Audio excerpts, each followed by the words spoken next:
տունը գրավենք դրե, հիմա վիճակը շատ վատ է, չենք կարա փագենք իհարկե,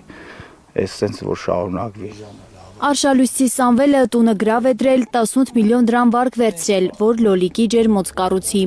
Մշակել ենք, հասցրել ենք իրան բերքին, դե ծախենք ու էժանա։ Հիմա երբ պետք է լավ եկամուտ ստանար, վարկերը փակեր, լոլիկը ջրի գին է դարձել, առնող էլ չկա։ Պետք է գումարը տանք բանկին, իհարկե ասենք իրան հետաքրքիր չի։ Պամիդոր 200 դրամ է, 100 դրամ է։ Ես որ իրա ծախսնել հանեմ ուրախ կլինեմ։ Լոլիկ աճեցնողների համար մայիս-հունիսն է փող շփելու սեզոնը։ Հիմա պետք է ֆուրերը լոլիկ լցնեին, Ռուսաստան ուղարկեին, բայց ռուսական շուկան փակ է հայկական լոլիկի առաջ։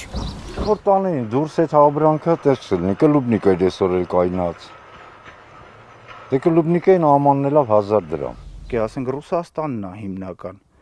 արտահանվում, ուրիշ երկիր չունենք, որ արտահանվի։ Մտածող էլ չունենք, որ ասենք մտածեն այդ մասին։ Մենք բան չենք կարող անենք։ Հասարակ գյուղացին ինչ կարող անի։ Դա պետությունը, ղեկավարությունը պետք է անի, մենք ինչ անենք։ Ըստ ղեկավարության աշխարհի 7 միլիարդանոց շուկան բաց է Սամվելի ու Գրիգորի առաջ, բայց նրանք անգամ Հայաստանում չեն կարողանում վաճառել իրենց լոլիկը։ Հայկական շուկան լցված է իրանական էժան լոլիկով, տեղականի երեսին նայող չկա։ Ֆուրը կայնած պարսկական 250 դրամ է ծախում, ես ինչ գնով ծախեմ։ Այս ժողովուրդն լուզաշուզած են առնում։ Առաջ տարին եմ դրե ու փոշմաները։ Փոշմանել ու հուսահատվել է Գրիգորը, 7-800 հազարի միայն գազ է վառել ջերմոցում։ Հիմա սիրտ չունի անգամ բերքից ծանրացած մարգերի կողմը նայել, չի հավաքում հասած պոմիդորը։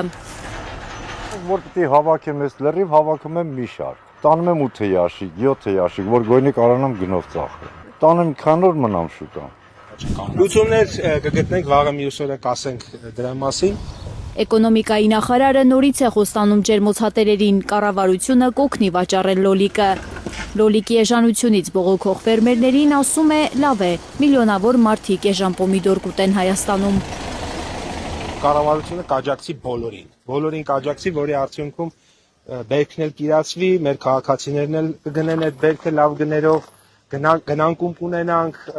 միլիոնավոր մարդիկ հնարավորություն կունենան հարմար գնելով ձեռք բերել լոլիկ, այնպես որ սրա արդյունքում մեր բնակչությունը բոլորը շահելու է, ջերմոցատերերն էլ իրացնելու են իրենց վաճառքը։ Հիմի որ դարել է այդքան էժան, բա հետո ոնց կլինի տենց էժան թափենք ջուրը մեր ապրանքը։ Մի կարգին իշխանություն չեկավ մեր գլխին, տրտնջում են ջերմոցատերերը ու կարոտով հիշում իրենց ջերմոցների մոտ ֆուրերի երկար հերթերը, ոչ հեռու անցյալում։ Ասենք վախտայել է մալադեց իրանց մարդիկ գալիս էին ֆուրերով արտահանում էին դուս։ Աննա Գյուրնազարյան, Նորայր Շարբաթյան, Նելեն Յահինյան, Հայլուր Կիրակի։